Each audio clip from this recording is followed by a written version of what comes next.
സുഹൃത്തുക്കളെ നമസ്കാരം. ശ്രാവണ ബേലഗോളയുടെ 3-ാം ഭാഗത്തിലേക്ക് എല്ലാവർക്കും സ്വാഗതം. ശ്രാവണ ബേലഗോളയിലെ ചന്ദ്രഗിരി കുന്നുകൾ കണ്ട് തിരിച്ചിറങ്ങിയ ഞാൻ ഇപ്പോൾ തിരിച്ച് വീണ്ടും വിന്ധ്യഗിരിയുടെ കവാടത്തിലെത്തിയിരിക്കുന്നു. ഈ കാണുന്നത് ശ്രാവണ ബേലഗോളയിലെ ജൈന സ്ഥാപനങ്ങളുടെ എല്ലാം കൂടിയുള്ള ഒരു അഡ്മിനിസ്ട്രേറ്റീവ് ബ്ലോക്കാണ്. ഇവിടുന്നും ഇടത്തോട്ട് കിടക്കുന്ന വഴിയെ ഏതാണ്ട് ഒരു 1/2 കിലോമീറ്റർ നടന്നാൽ നമ്മൾ ജൈന സന്യാസിമാർ സാധനയനുഷ്ഠിക്കുന്ന അതിപുരാതനമായ മഠത്തിലേക്ക് അല്ലെങ്കിൽ ബസഡിയിലേക്ക് എത്തും.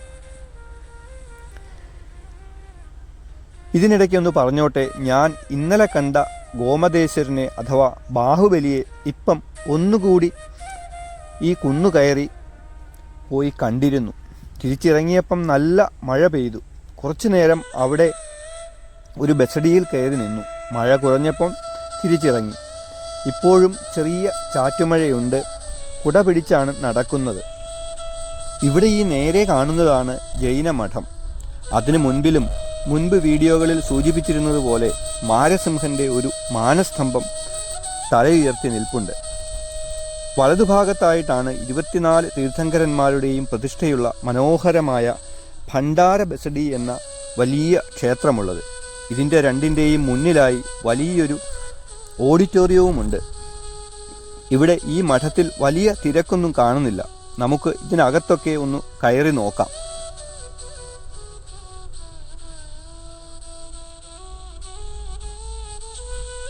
പലതവണ പുതുക്കി പണിയലുകൾ നടത്തിയതു കാരണമാകാം ഇതിന് മൊത്തത്തിൽ ഒരു മോഡേൺ ലുക്കാണ്.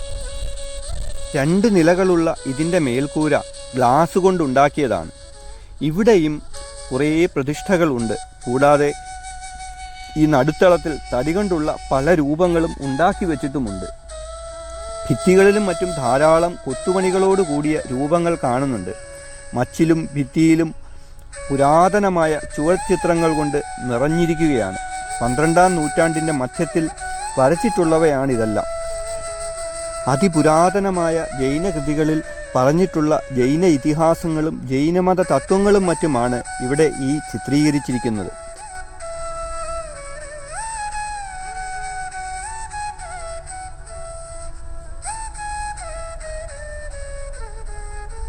ഇവിടെയും ചില ജൈന തീർത്ഥങ്കരന്മാരുടെ പ്രതിഷ്ഠകളുണ്ട്. അവയൊക്കെ നമുക്കൊന്ന് കാണാം.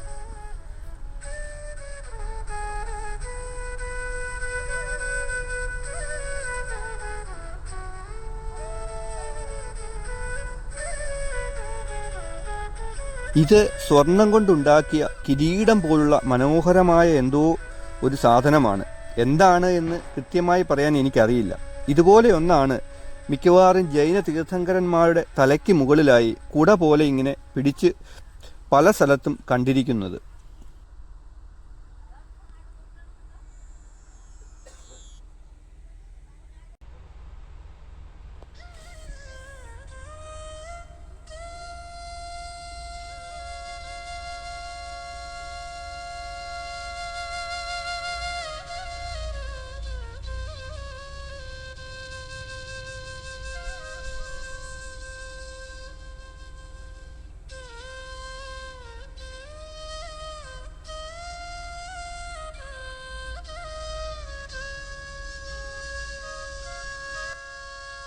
ഈ മഠത്തിൽ നിന്നും തൊഴിൽ കഴിഞ്ഞ് പതുക്കെ പുറത്തേക്ക് ഇറങ്ങുകയാണ്.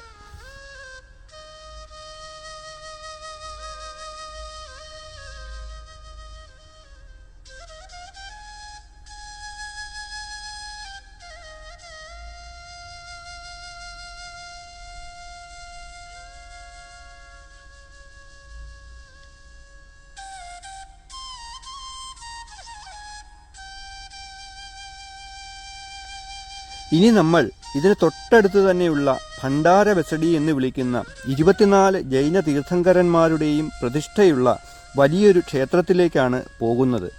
ബസഡി എന്ന് പറഞ്ഞാൽ കന്നഡത്തിൽ വാസസ്ഥലം എന്നാണ് അർത്ഥം. ഇത് ഞാൻ കഴിഞ്ഞ വീഡിയോയിൽ ക്ഷേത്രം എന്ന് തെറ്റായി പറഞ്ഞത് ഒരു ചേട്ടൻ ചൂണ്ടിക്കാണിച്ചിരുന്നു. ഈ ബസഡിക്ക് മുന്നിൽ ഓലമേഞ്ഞ ചെറിയൊരു മണ്ഡപം പോലെയൊക്കെ ഉണ്ടാക്കി വെച്ചിട്ടുണ്ട്. എന്തിനാണ് എന്നും എനിക്കറിയാൻ വയ്യ. നമ്മൾ ഈ ഭണ്ഡാര ബസഡിക്കുള്ളിലേക്ക് കയറാൻ പോവുകയാണ്.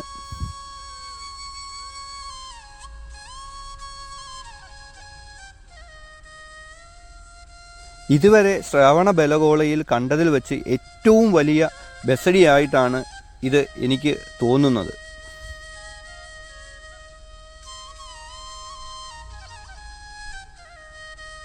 ഇത് മുഴുവൻ കല്ലിലാണ് കൊത്തി ഉണ്ടാക്കിയിരിക്കുന്നത്. ധാരാളം തൂണുകൾ കൊണ്ട് നിറഞ്ഞിരിക്കുന്നു.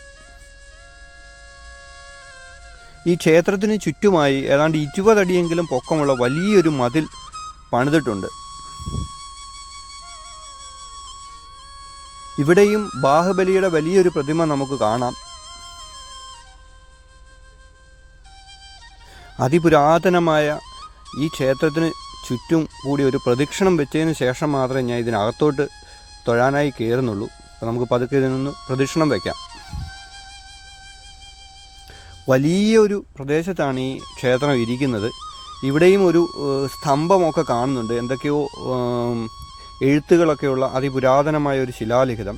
എനിക്ക് തോന്നുന്നു ഈ അമ്പലം പണിതുമായിട്ട് ബന്ധപ്പെട്ട എന്തെങ്കിലും എഴുത്തുകൂത്തുകളായിരിക്കണം.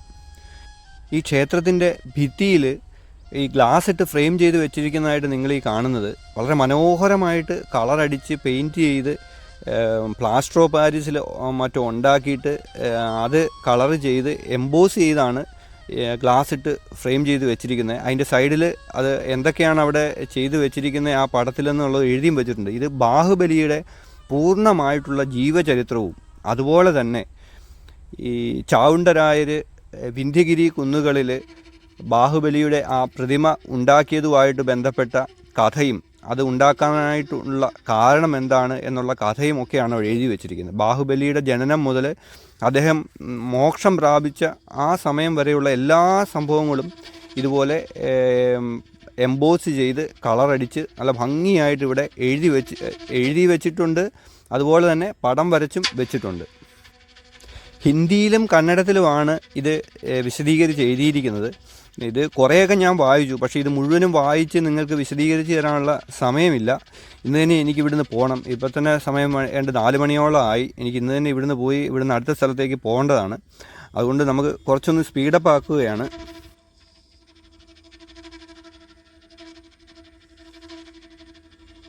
ഈ ഗ്ലാസിൻ്റെ അകത്ത് ഇതിങ്ങനെ ഫ്രെയിം ചെയ്ത് വെച്ചിരിക്കുന്നതുകൊണ്ട് നമ്മൾ നേരിട്ട് കാണുമ്പോൾ നല്ല ഭംഗിയാണെങ്കിലും ഞാനിപ്പോൾ ഈ വീഡിയോ എടുക്കുമ്പം ഇതിൻ്റെ ഒരു നിഴൽ പോലെ ഒരു ഗ്ലെയറൊക്കെ അടിക്കുന്നതുകൊണ്ട് നിങ്ങൾക്ക് എന്തുമാത്രം ഇത് ഭംഗിയായിട്ട് തോന്നുന്നുണ്ട് എന്ന് എനിക്കറിയാൻ മേല.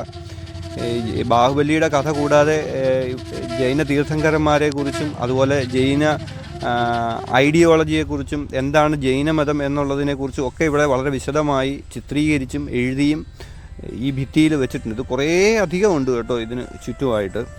ജൈനമതത്തിൻ്റെ അടിസ്ഥാന ശിലകളായിട്ടുള്ള പ്രധാനപ്പെട്ട നിയമങ്ങളെല്ലാം ഉണ്ടാക്കിയിട്ടുള്ളത് ഋഷഭനാഥൻ, അതല്ലെങ്കിൽ ജൈനമതത്തിലെ ആദ്യത്തെ തീർത്ഥങ്കരനായിട്ടുള്ള ആദിനാഥൻ എന്നും ഋഷഭനാഥൻ എന്നും ഒക്കെ വിളിക്കുന്ന അദ്ദേഹമാണ്. ആ നിയമങ്ങളും ഒക്കെ ഇവിടെ വിശദീകരിച്ചിട്ടുണ്ട്.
മഴയൊക്കെ ഇപ്പം മാറി നന്നായിട്ട്, ആകാശമൊക്കെ നന്നായിട്ട് തെളിഞ്ഞു.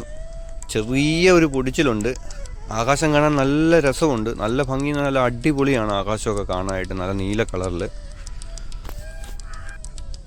നമ്മളിനിയിപ്പോൾ പതുക്കെ അകത്തോട്ട് കയറാൻ പോവുകയാണ്. നമ്മുടെ 24 തീർത്ഥങ്കരന്മാരുടെയും പ്രതിഷ്ഠയൊക്കെ ഒന്ന് കാണാം. ഒത്തിരി തൂണുകളിലാണിത് നിൽക്കുന്നത്. ഇതിൻ്റെ മേൽക്കൂര മുഴുവനും കല്ലുകൊണ്ടാണ്. അതുകൊണ്ടായിരിക്കണം ഇത്രയും അധികം തൂണുകളിൽ പണിതിരിക്കുന്നത്. തറയൊക്കെ ഫുള്ള് കല്ല് പാകിയിരിക്കുകയാണ്. ഏറ്റവും അകത്തോട്ടുള്ള ഭാഗം മുഴുവൻ ടൈൽസ് ഇട്ടിരിക്കുകയാണ്. ഇത് പണ്ടിട്ടതാണോ ഇപ്പോൾ ഇട്ടതാണോ എന്നറിയാൻ പറ്റില്ല. എന്തായാലും നല്ല ഭംഗിയാണ് കാണാനായിട്ട്. ഞാനിവിടെ വന്നപ്പം ഇവിടെയെല്ലാം ഒരു ചേച്ചി ഇവിടെയെല്ലാം തുടച്ചുകൊണ്ടിരിക്കുകയാണ്. ഇടയ്ക്കിടയ്ക്ക് ഇവിടെ തുടയ്ക്കുന്ന കാര്യങ്ങളുമൊക്കെ ഉണ്ട്. വലിയൊരു ഹാളാണ്. അതിന് ശേഷമാണ് നമ്മൾ ഏറ്റവും അകത്ത് ഈ പ്രതിഷ്ഠകളുള്ള ഭാഗത്തോട്ട് കയറിയിരിക്കുന്നത്. ഇവിടെ നമുക്ക് തീർത്ഥങ്കരന്മാരുടെ പ്രതിഷ്ഠകൾ ഒരെണ്ണം മുതൽ അങ്ങേയറ്റം വരെ നിരത്തിയിരിക്കുന്നത് നമുക്ക് കാണാം. നല്ല രസമുണ്ട് കാണാനായിട്ട്. നല്ല ഭംഗിയായിട്ടാണ് കൊത്തുപണിയൊക്കെ ചെയ്ത് വെച്ചിരിക്കുന്നത്. വളരെ കുറച്ച് ആൾക്കാരേ ഉള്ളൂ ഇവിടെ തൊഴാനായിട്ട്.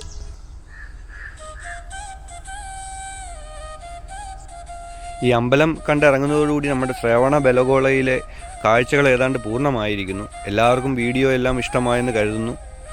നന്ദി. ശുഭയാത്ര.